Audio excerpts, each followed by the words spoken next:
부처를 찾으려면 견성해야 곧 부처가 된다. 견성하지 못하고 염불하거나 경을 읽거나 제계를 지키거나 계를 지키는 것은 아무 이익이 없다.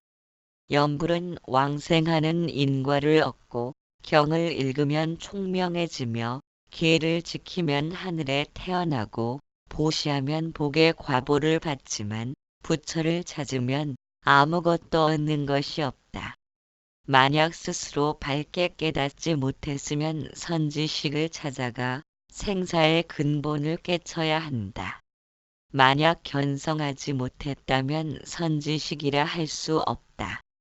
만약 그렇다면 12부경을 다 외운다 해도 생사를 벗어날 수 없고 삼계를 윤회하며 고통을 받되 벗어날 기약이 없다. 달마대사는 마음을 허공에 비유하면서 말씀하신다. 허공은 이름일 뿐 모양이나 형상이 없으니 잡을 수가 없듯이 이 마음을 떠나서 부처를 찾는 것도 헛일이다. 부처는 마음에서 이루어지는 것이니 마음을 떠나 어찌 부처를 찾겠느냐고 하였다. 그 당시 중국의 상황으로는 인도의 불법을 접한 지 얼마 되지 않았으므로 아직 깨달은 성현이 나타나지 않았다. 달마대사가 중국에 온 후 초목의 비를 맞아 싱그럽게 성장하듯 불법은 융성하기 시작했다. 아무리 오래된 종교일지라도 마음에 대한 올바른 공부가 들어서지 못하면 궁극적 완성인 깨달음은 나타나지 않는다. 인간의 원초적인 무명은 어쩌면 깨달음을 구하고자 함일 것이다. 능엄경에서 부르나 존자가 여러 개 묻기를 세존이시여 만약 육근 육진 진 오음 12처 처 18개 개 등이 모두 열애장이어서 청정하고 본래의 모습 그대로라면 어찌하여 호련히 산과 강 그리고 모든 물질들이 생겨나서 변하고 사라졌다가는 다시 시작하곤 하는 것이냐고 묻는다. 세존께서 말씀하시기를 부르나야 내가 말한 바와 같이 청정하고 본래 자연 그대로라면 어떻게 호련히 산과 강과 대지가 생기겠느냐고 하는데 너는 열애가 늘 말하는 자성인 본각은 밝고 묘하다. 고 한 말을 듣지 못했느냐. 부르나가 말하기를 그렇습니다. 세존이시여 들었습니다. 불께서 말씀하시기를 내가 밝음이라 하고 깨달음이라고 말하는 것은 성품이 밝은 것을 깨달음이라고 이름한 것이냐 아니면 깨달음이 밝지 않은 것을 밝혀야 할 깨달음이라고 이름한 것이냐. 부르나가 말하기를 스스로 밝은 것을 이름하여 깨달음이라고 하는 것이니 그것은 밝힐 바가 없겠나이다. 라고 대답하였다. 불께서 말씀하시기를 만약 깨달음이 스스로 밝다면 밝혀야 할 깨달음이 아닐 것이다. 이와 같아서 밝힐 것이 있다면 깨달음이 아니고 밝은 것이 아니며 또한 스스로 밝음이 없다면 깨달음의 밝은 성품이 아니다. 라고 하였다. 그러므로 자성의 본각은 스스로 밝은 것인데도 허망하게 밝혀야 할 깨달음이 되었으며 깨달음은 밝힐 수 있는 것이 아니건만 밝힘으로 인하여 밝혀야 할 것이 이루어진 것이다. 이처럼 밝혀야 할 것이 망령되게 이루어진 탓으로 너의 보고 듣고 맛보는 등의 작용들이 허망하게 생겨난 것이다. 그러므로 본래 같고 다름이 없는 가운데서 그로 인하여 같고 다름이 생겼느니라. 같음과 다름을 구분하고 그로 인해 다시 같음도 없고 다름도 없음이 성립되었으며 이렇게 흔들리고 어지러운 것이 서로 작용함으로써 피로가 생기고 그 피로가 오래되면 오염과 번뇌가 생겨서 자연이 서로 혼탁하게 되느니라. 이로 말미암아 번뇌가 움직여 일어나면 세계가 되고 고요하게 있는 것은 허공이 되나니 허공은 같은 것이요 세계는 다른 것이니 본래로 같고 다름이 없는 가운데 이와 같이 되었으니 이를 가리켜 현상계 유의법이라고 말씀하였다. 그러므로 자성을 밝히려는 그것이 무명인지라 무명으로 하여금 본래 텅 비어 알무로만 존재하던 고요한 가운데 까닭 없이 알무로서 알물 밝히려는 움직임이 나타나니 이것이 무명인 것이다. 그러므로 다른 것이 생겨나 같음과 다름이 있게 되고 같음은 없음이라 하고 다름을 있음이라 하니 있음과 없음도 나타나서 있음과 다름은 세계가 되었고 없음과 같음은 허공을 이룬 것이라 하였다. 달마대사는 이르길 먼저 깨달은 분이나 뒤에 깨달은 분들이 단지 마음 하나만을 말씀하였으니 마음이 곧 부처요. 부처가 곧 마음인데 마음을 떠나서는 부처가 없을 터인데 어찌 부처의 견해를 낼 수 있겠는가? 라고 하였다. 즉 마음이 부처라는 사실을 믿지 못하고 부처라는 견해를 다시 일으키기에 찾고 구함이 생겨난 것이리라. 만일 내가 나라면 이것이 나라는 견해를 지을 필요가 없다. 견해를 짓는다는 것은 말로 가리키는 것과 같다. 이것이 나이다. 라는 말 속에는 나를 가리키고 있다. 그렇다면 가리킴을 당하는 쪽은 나이고 가리키는 쪽은 내가 아니어야 한다. 이것이 원초적 무명에 해당되므로 그로부터 고요한 가운데 오염과 번뇌가 생겨난 허공과 세계가 나타난 것이라고 한다. 내가 나를 붙잡을 수 없다.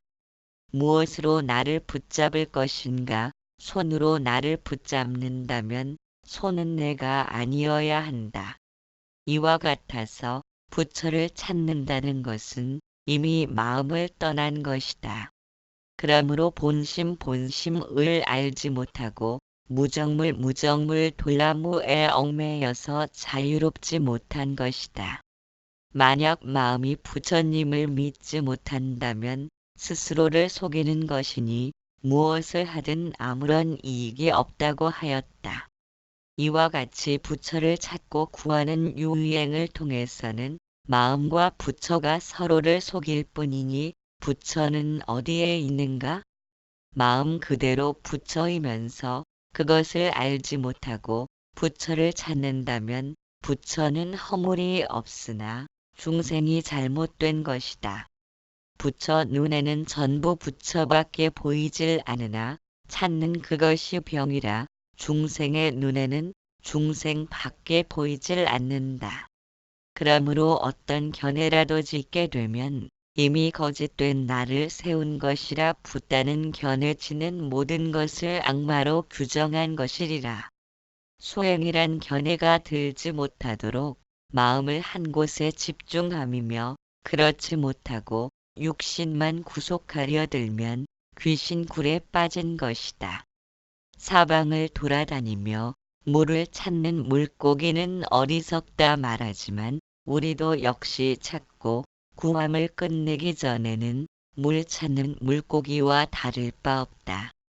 자기 마음이 그대로 부처인 줄 안다면 더 이상 마음 밖에서 부처를 찾지 않을 것이다.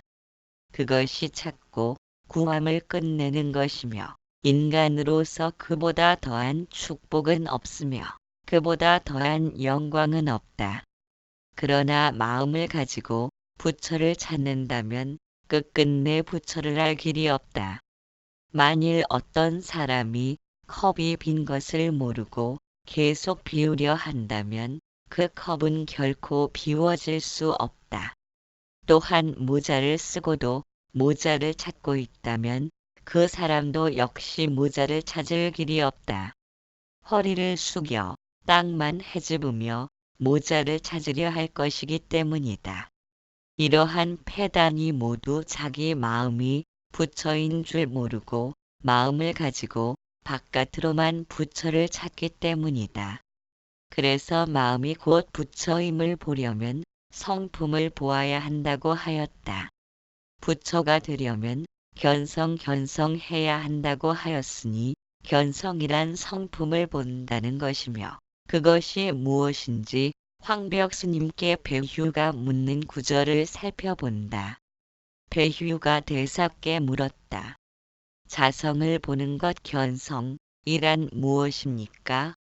성품이 곧 보는 것이요. 보는 것이 곧 성품이니 성품으로서 다시 성품을 보지 말라. 또 들음이 그대로 성품이니 성품으로서 다시 성품을 들으려 해서는 안 된다.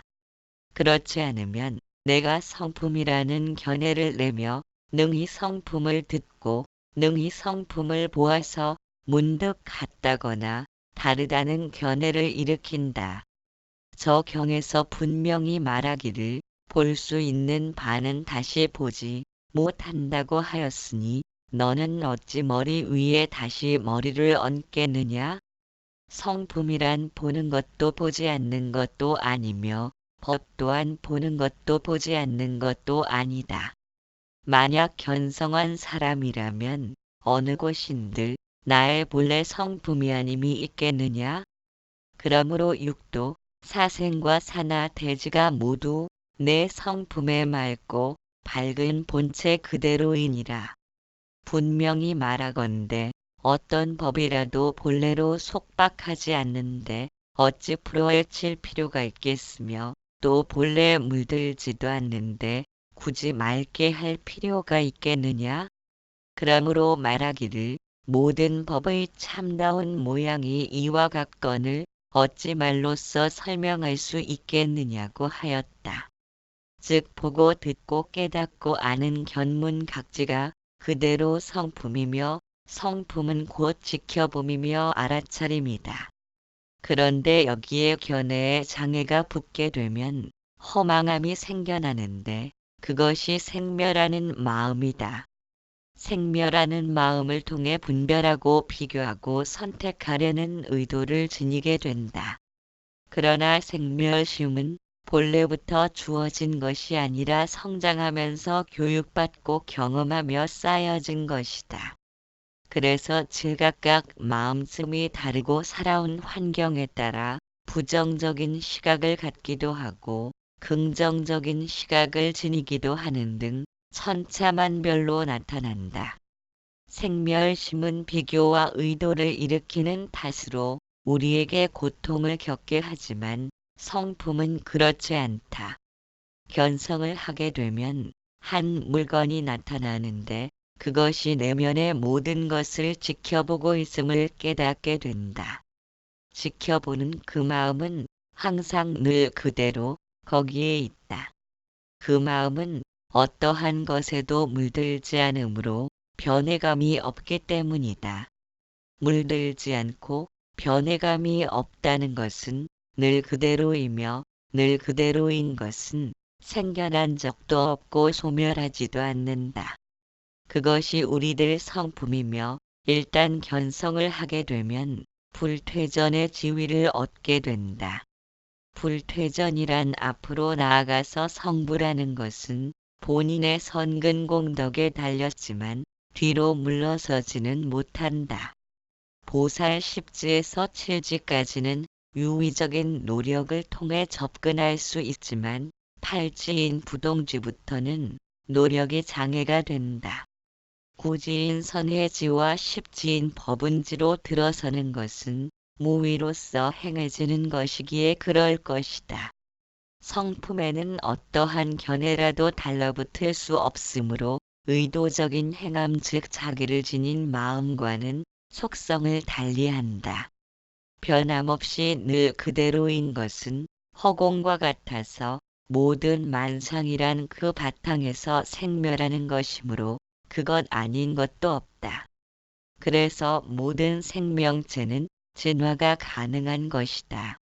보는 주체와 보이는 객체가 실상은 다를 바 없기에 캄캄한 동굴에서 사는 생물은 눈이 필요 없는 대신 생존에 필요한 다른 감각기관이 발달한다.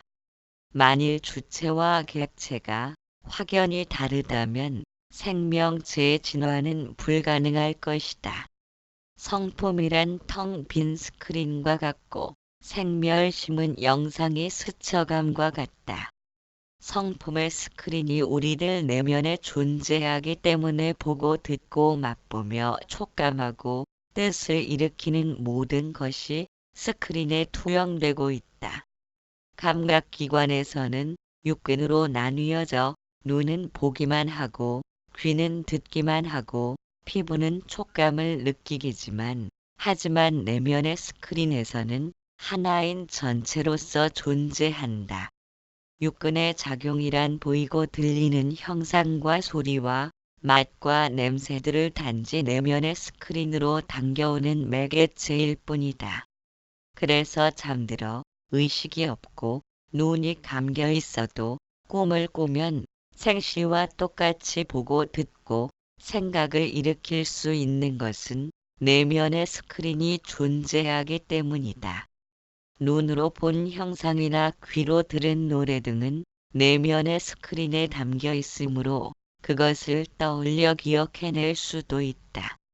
육신을 바꿔 태어나도 스크린은 항상 그대로 거기에 있다. 그러므로 과거 생에 마음먹은 인자들이 현생에서 모습을 드러내도록 업력이 그림자처럼 달라붙는 것이다.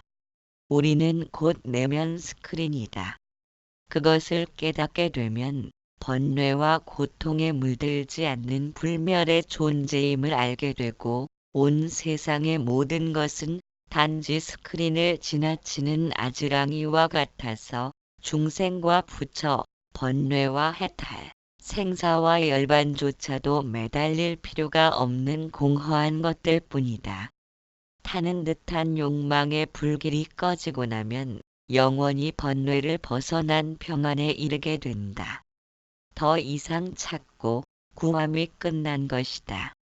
달마대사는 이르길 만일 견성하지 못하고 염불하거나 경을 읽거나 제계를 지키거나 계를 지키는 것은 아무 이익이 없다. 염불은 왕생하는 인과를 얻고 경을 읽으면 총명해지며 계를 지키면 하늘에 태어나고 보시하면 복의 과보를 받지만 부처를 찾으면 아무것도 얻는 것이 없다. 만약 스스로 밝게 깨닫지 못했으면 선지식을 찾아가 생사의 근본을 깨쳐야 한다. 만약 견성하지 못했다면 선지식이라 할 수 없다. 만약 그렇다면 12부경을 다 외운다 해도 생사를 벗어날 수 없고 삼계를 윤회하며 고통을 받되 벗어날 기약이 없다. 3. 선지식 찾아가 간절히 물어서 마음 열리게 하라. 깨닫지 못했다면 선지식 찾아가 간절히 물어서 마음 열리게 하라. 서규선성 비구 송득십이 경부 유자불면 윤회 연위불 견성 선성기 여차 금신 강득 삼오본경론이 옛날에 선성이란 사람은 12부경을 다 외웠으나 여전히 윤회를 면치 못했으니 이는 견성하지 못해서이다. 선성도 그러한데 요즘 사람들은 겨우 서너 권의 경전을 읽고 불법을 알았다고 하니 참으로 어리석다. 만일 자기의 마음을 알지 못하고 부질없이 문구나 외운다면 이는 아무 소용이 없다. 만일 부처를 찾으려 한다면 모름지기 견성해야 한다. 성품이 곧 부처이다. 부처는 곧 자유인이며 무위무위의 사람이다. 만약 견성하지 못하면 종일토록 분주히 밖을 향해 구하면서 부처를 찾아도 얻지 못한다. 비록 한 물건도 얻을 것이 없다고는 하나 만약 깨닫지 못했다면 선지식을 찾아가 간절히 물어서 마음이 열리게 해야 한다. 생사 문제는 큰 것이니 헛되이 보내지 말라. 스스로 속이는 것은 이익이 없다. 진기한 보물이 산 같고 권속이 항아의 모래처럼 많다 해도 눈을 떠야 보이지 눈을 감으면 보이지 않는다. 그러므로 유의법은 꿈이나 헛개비 같음을 알 수 있다. 만약 서둘러 스승을 찾지 않으면 헛되이 일생을 보내리라. 그러므로 불성을 스스로 지니고 있으나 스승에게서 배우지 않으면 끝내 밝게 깨달을 수 없다. 스승 없이 깨닫는 사람은 만에 하나도 드물다. 만약 스스로 인연 따라 깨달아서 성인의 뜻을 얻은 사람은 선지식을 찾을 필요가 없으니 이는 태어나면서 뛰어난 학문을 갖춘 것이고 만약 깨닫지 못했다면 선지식에게 배워야 한다. 가르침을 받아야 깨닫는다. 만약 스스로가 분명히 깨달았다면 배우지 않아도 되며 미혹된 사람과는 같지 않다. 그리고 검고 흰 것을 분간치 못하면서 불법을 편다고 망언을 한다면 부처님을 비방하고 법을 욕되게 하는 것이니 이런 부류는 빗줄기같이 설법을 하더라도 다 악마의 소리요 부처님의 말씀은 아니다. 이런 스승은 마왕이요 제자는 악마의 백성이 되며 미혹된 사람은 그의 지휘에 따라 자기도 모르는 사이에 생사의 바다에 헤매게 된다. 달마대사는 이르길 비록 12부 경전을 모두 외울 정도로 많은 불법을 공부했지만 삿된 소견을 지닌 탓에 무간지옥에 빠진 선성비구의 예를 들면서 자기의 마음을 알지 못하고 부질없이 문구나 외운다면 이는 아무 소용이 없다. 부처를 찾으려면 모름지기 견성을 해야 하는 것이니 성품이 곧 부처이다. 만약 견성하지 못하면 종일토록 분주히 밖을 향해 구하면서 부처를 찾아도 얻지 못한다고 하였다. 당시의 중국 사람들에게는 견성이란 말이 생소한 단어였을 것이다. 성품이란 마음이라고도 할 수 있으니 마음을 본다는 것은 무엇인가? 마음을 항상 사용하면서도 한 번도 마음을 본 적이 없는 그들로서는 의아한 면도 적지 않았을 것이다. 더구나 부처의 경지를 이루는 관문으로서의 견성이란 어떤 것인지 궁금했을 것이다. 달마대사는 원래 인도 국왕의 셋째 아들로 태어나 무관을 훈련시키는 장군으로 지내던 중 모반이 일어나 산으로 피신했다. 산의 동굴 속에 숨어 지내다가 자신이 문득 동굴에서 돌을 닦고 있는 모습을 환영처럼 보게 된 것이다. 산에서 나와 자신이 평소 스승으로 모시던 존자를 찾아가 새 속의 생활을 접고 구도자의 길로 들어선 것이다. 아마도 짐작컨대 피신해 있던 산의 동굴에서 견성을 했으리라고 여겨진다. 만일 인간에게 견성이란 경지가 없다면 인간은 먹고 마시고 육신을 돌보는 것을 최상으로 여기는 동물적 수준에서 벗어나지 못했을 것이다.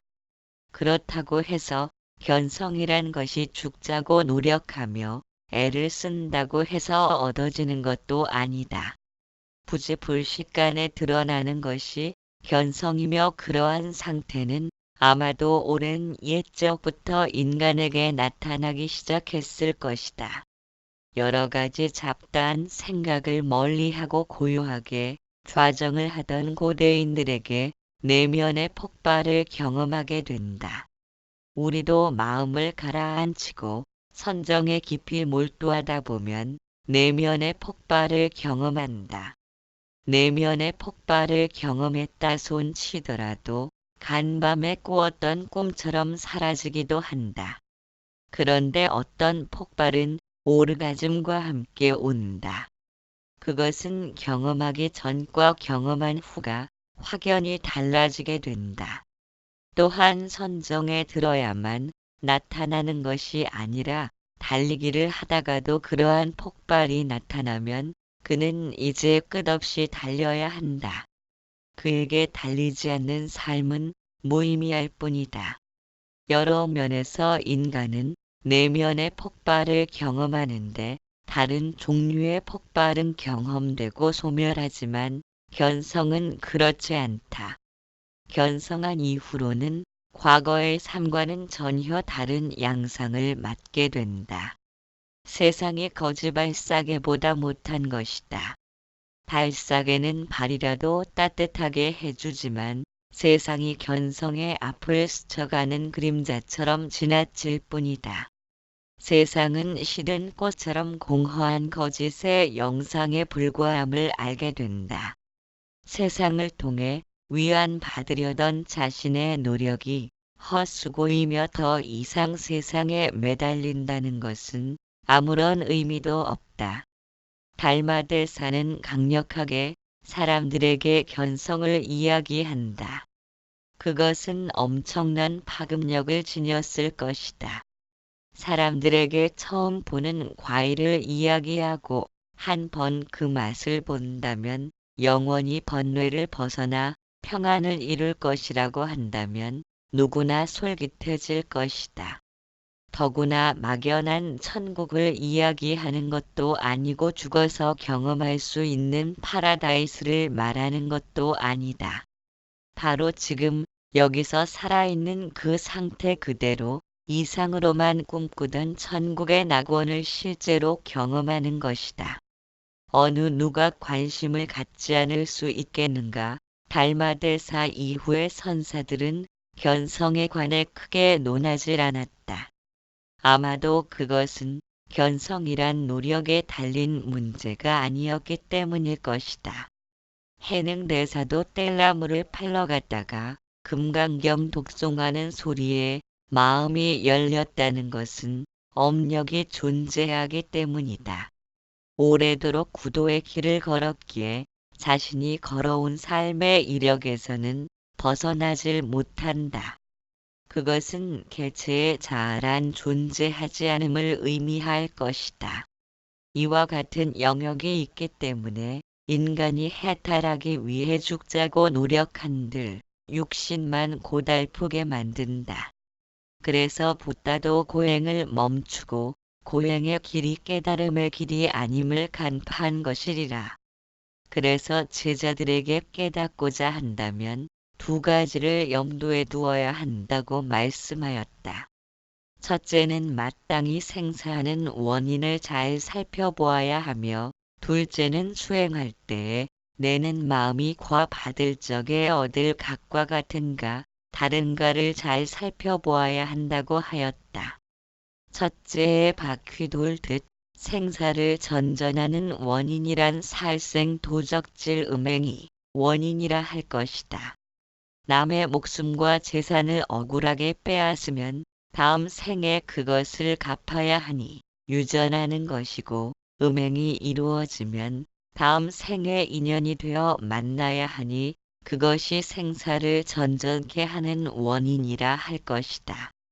그리고 둘째로는 비록 생사하는 근본 원인을 끊었다고 해도 수행할 때 마음과 결과를 받을 적에 얻는 각과 같은지 다른지를 살펴야 한다고 하였다. 만일 생멸심으로 수행의 인을 삼게 되면 결과도 역시 생멸의 인이 될 터이므로 마음이 생할 때에는 깨달음을 증득했다고 할 수 있지만 마음이 멸할 때에는 깨달음도 멸할 것이니 생멸하는 것은 깨달음이라 할 수 없기 때문이다. 그러므로 견성한 후에 생멸하지 않는 그 마음으로 수행의 마음을 삼아야 닦아서 증득하는 결과를 이루게 되는 것이다.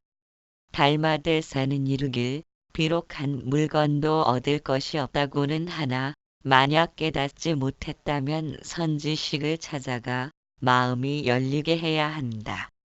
생사 문제는 큰 것이니 헛되이 보내지 말라. 스스로 속이는 것은 이익이 없다고 하였다. 스스로를 속인다는 것은 앞서 살펴본 것처럼 티끌 만한 견해라도 지녔다면 그것이 본각을 가로막는 방해물로 작용하게 된다. 그러므로 붓다는 조금이라도 무언가를 인정하는 종교의 무리를 전부 외도라고 규정한 것이다. 윤회의 주체인 아뢰야식을 아트만으로 신봉하는 바라문교나 세상은 창조주에 의해 건립되었다고 주장하거나 혹은 창조주에 의해 건립된 것이 아니라고 주장하거나 모든 것은 운명이라고 믿는 학파든 간에 어떤 견해를 짓고 있는 것은 모두가 본각을 가로막기 때문일 것이다. 그것이 스스로를 속이는 것이며 실제로 그들은 몇 천 년을 흘러왔더라도 궁극의 완성인 깨달음은 나타나지 않음이 붓다의 말씀을 증명하고 있다. 진기한 보물이 산 같고 권속이 항아의 모래처럼 많다고 해도 눈을 떠야 보이지 눈을 감으면 보이지 않는 것처럼 죽은 다음에는 그것이 무슨 소용이 있겠는가. 그러므로 유의법은 꿈이나 헛개비 같음을 알 수 있다. 만약 서둘러 스승을 찾지 않으면 헛되이 일생을 보내리라. 그러므로 불성을 스스로 지니고 있으나 스승에게서 배우지 않으면 끝내 밝게 깨달을 수 없다. 스승 없이 깨닫는 사람은 만에 하나도 드물다고 하였다. 스승 없이 인연으로 깨닫는 사람을 독각이라 하는데 그들은 비록 깨달았다고 해도 이승으로 구분짓는 것은 마음의 등불이 이심전심 되지 않은 때문일 것이다.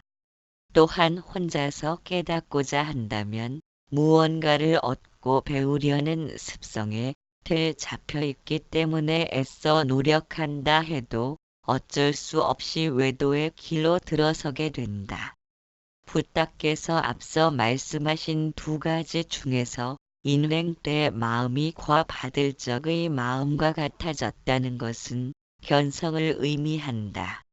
그러므로 견성했다고 거기에서 끝난 것이 아니라 무위의 닦음을 필요로 하며 등불이 전해지듯 이심전심이 되어야 한다. 그런데 스승이 없다면 자신의 견해로 만족해야 하므로 그것은 올바른 깨달음이라고 할 수 없을 것이다. 만약 스스로 인연 따라 깨달아서 성인의 뜻을 얻은 사람은 선지식을 찾을 필요가 없으니 이는 태어나면서 뛰어난 학문을 갖춘 것이고 만약 깨닫지 못했다면 선지식에게 배워야 한다. 가르침을 받아야 깨닫는다. 만약 스스로가 분명히 깨달았다면 배우지 않아도 되며 미혹된 사람과는 같지 않다고 하였다. 해능대사는 2년 따라 깨달았지만 스승을 찾아 불법을 전수받았다.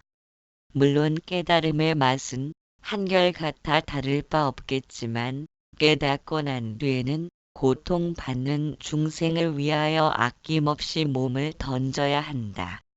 그것이 상구보리 하와 중생의 길이며 부처님의 음덕을 갚는 길이리라. 그러나 불법의 이치를 알지 못해 검고 흰 것을 분간치 못하면서 불법을 편다고 망언을 한다면 부처님을 비방하고 법을 욕되게 하는 것이니 이런 부류는 빗줄기같이 설법을 하더라도 다 악마의 소리요. 부처님의 말씀은 아니라고 따끔하게 지적을 하고 있다. 이런 사람의 스승은 마왕이요. 제자는 악마의 백성이 되며 미혹된 사람은 그의 지휘에 따라 맹인이 인도하는 산길을 따라가는 것처럼 자기도 모르는 사이에 생사의 바다에서 헤매게 된다며 일침을 놓고 있다. 4.